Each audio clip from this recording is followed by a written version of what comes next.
Me rastin e muajit të shenjtë të Ramazanit, Myftinia e Kërçovës organizoi iftarin tradicional, ku morën pjesë personalitete të ndryshme nga jeta shoqërore dhe politike, si dhe një numër i madh besimtarësh musliman. Në këtë iftar të përbashkët morën pjesë edhe kryetari i komunës së Kërçovës Aleksandr Jovanovski, si dhe deputeti i zonës Ismail Jaoski. Të pranishmit i përshëndeti myftyi i Kërçovës Qamil Rushiti, i cili tha se iftari është sofër që bashkon njerëzit. Dhe njëkohësisht më lejoni ju falenderoj për pjesëmarrjen tuaj në këtë iftar të përbashkët të organizuar nga Myftinia e Kërçovës për nder të muajit të bekuar të Ramazanit.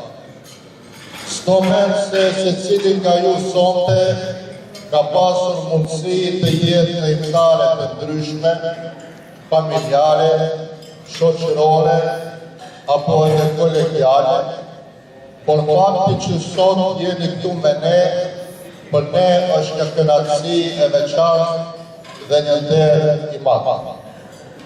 Iftari në traditën islame nuk është thjesht një fakt ushqimi. Ai është një sofër që di të bashkojë njerëzit, duke nxjerrë në pak vlerat e larta morale që kërkon nga ne agjërimi. Të jemi në shërbim të smirës dhe të dobishmes, duke qenë kështu në shërbim të vetes, familjes dhe shoqërisë. Fjala rasti pati dhe kryetari i komunës së Kërçovës Aleksandr Jovanovski, i cili theksoi rëndësinë e bashkëjetesës dhe respektit të ndërsjellët në shoqëri.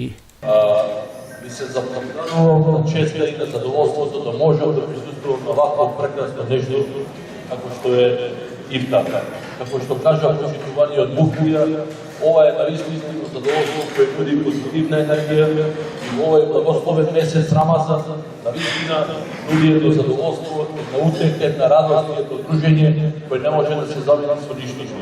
Vi posapsuvam mnogo zdravlje, много среќа на сите ваши семејства, спокој кој постои, трпение и да си го дочекаме Бајрамот сите заедно во среќа и во задоволство.